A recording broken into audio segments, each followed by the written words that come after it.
Devaswom board മുൻ president പത്മകുമാറിനെ തള്ളി പിണറായി വിജയൻ. പത്മകുമാറിനെ നേരത്തെ മുഖ്യമന്ത്രിയുടെ ഓഫീസിലേക്ക് വിളിപ്പിച്ചുവെന്ന വാർത്ത തെറ്റാണ്. പത്മകുമാർ ആത്മകഥ എഴുതിയതുകൊണ്ട് പാർട്ടി തീരുമാനം മാറില്ല എന്നും പിണറായി വിജയൻ പറഞ്ഞു.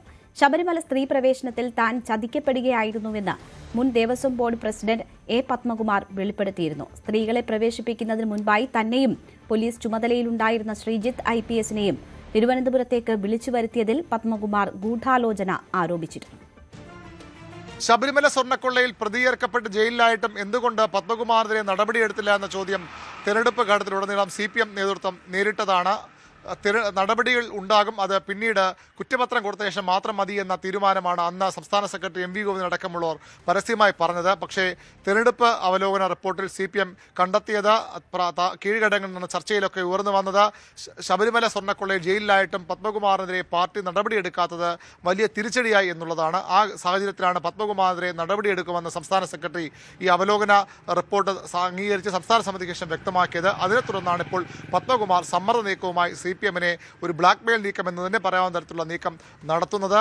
തനിക്ക് പല കാര്യങ്ങളും തുറന്നു പറയാനുണ്ട്, അത് പുസ്തകം എഴുതും.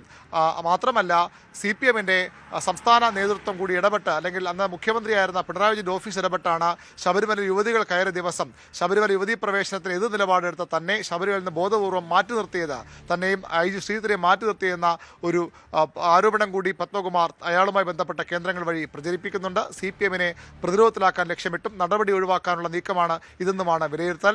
എന്നാൽ പാർട്ടി തീരുമാനിച്ച നടപടി അതേപടി ഉണ്ടാകും. ആര് എന്ത് പറഞ്ഞാലും, പുസ്തകം എഴുതിയാലും ആത്മകഥ എഴുതിയാലും നടപടി ഉണ്ടാകുമെന്ന സൂചന, വ്യക്തമായ സൂചനയാണ് ഇന്ന് പ്രതിപക്ഷ നേതാവ് നൽകിയത്. മാത്രമല്ല അങ്ങനെ മുഖ്യമന്ത്രിയുടെ ഓഫീസ് പത്മകുമാറിനെ വിളിച്ചു വരുത്തിയെന്ന ആരോപണത്തെയും പിണറായി വിജയൻ നിഷേധിക്കുകയാണ്. അതൊക്കെ ഇന്ന് റിപ്പോർട്ട് ചെയ്ത മാധ്യമങ്ങൾ തന്നെ റിപ്പോർട്ട് ചെയ്തിട്ടുണ്ട്. ഇതിന്റെ ഇന്നത്തെ കാലത്ത് ആത്മഹത്യ എഴുതുന്ന ഒരു പൊതുവെയുള്ള കാര്യമില്ലല്ലോ, പലരും ആത്മഹത്യ എഴുതുന്നുണ്ടല്ലോ, അത് എഴുതട്ടെ. പക്ഷേ ഞങ്ങളെ പാർട്ടിയുടെ കാര്യം എന്ന് പറയുന്നത് പാർട്ടി ആലോചിക്കേണ്ട കാര്യങ്ങൾ പാർട്ടി ആലോചിക്കും. ആ ആലോചനയുടെ ഭാഗമായിട്ട് എടുക്കുന്ന തീരുമാനമായിട്ട് വരികയും അതിനിതൊന്നും ബാധകമായിട്ട് വരുന്ന കാര്യം.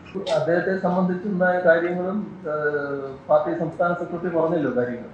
നാളെയാണ് പത്തനംതിട്ട ജില്ലാ സെക്രട്ടേറിയറ്റ് അടക്കമുള്ള നേതൃയോഗങ്ങൾ ചേരുന്നത്. ഈ യോഗത്തിൽ പത്മകുമാറിന്റെ നടപടി ഉറപ്പാണ്. ആ നടപടി ഒഴിവാക്കാനാണ് CPMനെ പ്രതിരോധത്തിലാക്കുന്ന വലിയ നീക്കങ്ങളുമായി പത്മകുമാർ രംഗത്തു വരുന്നത്.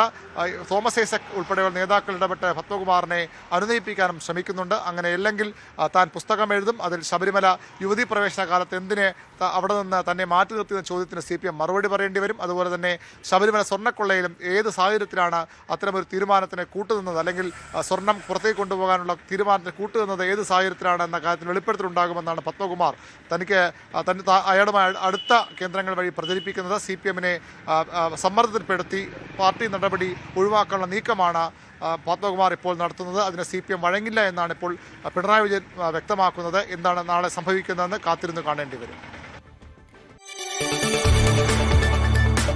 കൂടുതൽ വാർത്തകൾക്ക് News 18 Keralam YouTube channel subscribe ചെയ്യുക.